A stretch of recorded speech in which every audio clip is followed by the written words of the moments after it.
Now, on to a god who's a little more fun. This is Dionysus, or Bacchus, and he is the god of grapes and wine. Who is he?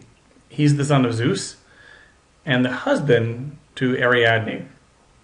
How can you tell it's him when you see him? Well, he's sometimes depicted as being very young and beardless, as the man below riding the leopard, or is a priestly-looking man with a long, long beard, as I'll show in images later.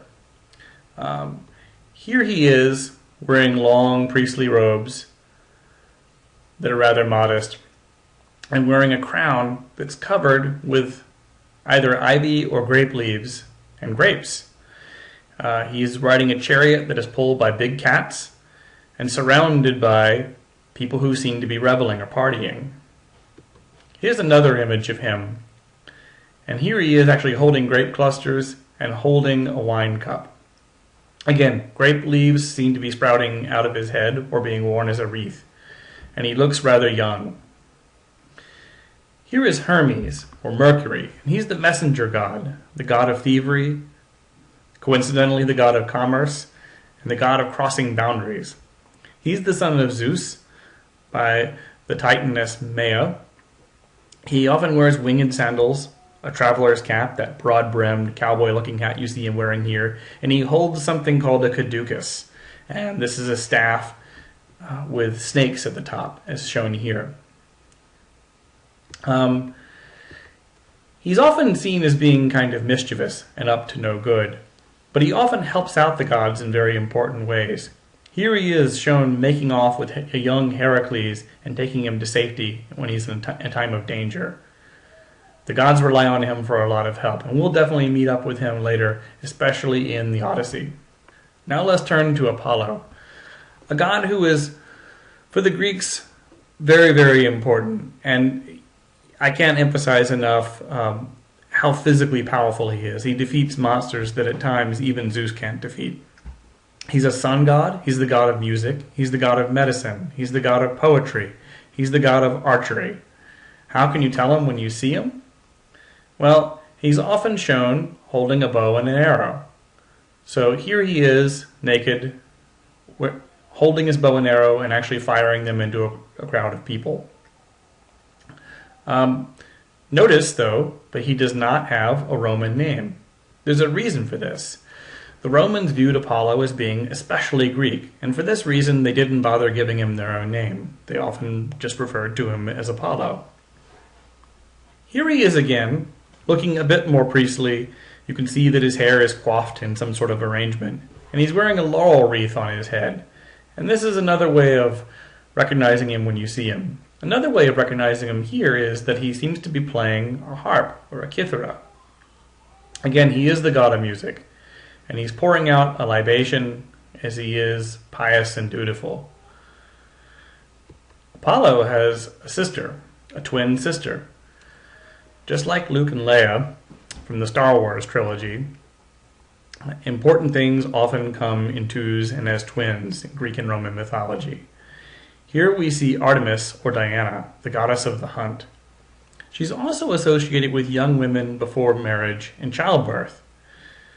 She's the twin sister of Apollo and the daughter of Zeus, often shown wearing a short tunic and holding a bow or with hunting dogs or animals. And here she is in this image actually with a baby deer, which wouldn't be uncommon for her. And here she is in the next slide with a bow and arrow, actually hunting deer. Next, let's turn to Hestia, the goddess of the hearth. She's the sister of Zeus, and she's not all that easily recognizable when you see her. Here she is shown wearing a hood or a veil. Hard to recognize, but very important. If you live in the countryside and don't have ready access to fire, having a goddess that watched out over your hearth and your fireplace where you do all of your cooking and all of your heating is extremely important. You would pray to her on a daily basis in hopes that she would keep your hearth alive. Here she is again, looking none too recognizable, but a bit more modest as she's holding a veil. Here is Ares, or Mars, the god of war. He's the son of Zeus and the son of Hera as well. What are his attributes? He's young.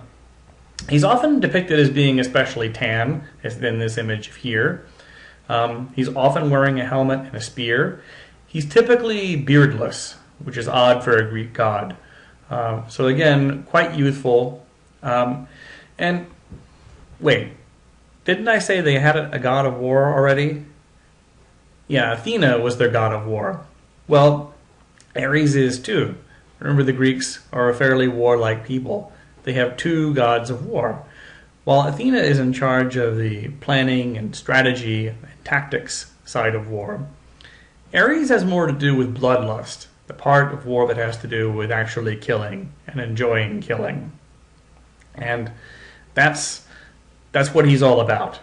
In so much so that the other gods seem to dislike him. They feel like he's too violent in a way. Here's Hephaestus, or Vulcan. He is the son of Zeus, possibly, and Hera. He walks with a limp, and you can often tell it's him when you see him holding metalworking implements, such as tongs or an anvil, as in this image here. Here he is riding a donkey, holding tongs and a hammer. He's kind of an oddity amongst the Greek and Roman gods.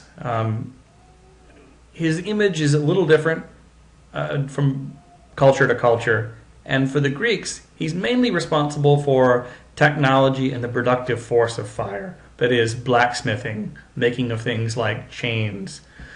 For the Romans, he's often associated with the more destructive side of fire, and you can see that his name, Vulcan, is very close to the English word volcano, because the Romans often associated the eruption of volcanoes with the activity of Vulcan's forge as he was doing blacksmith work. Well, I'd like for you to think about these and look these over, especially the PowerPoint. It's also on this module. Before you go into the reading, these are the names I want you to hold on to as you go into your readings in Hesiod. And the names we'll be talking about again and again throughout this course.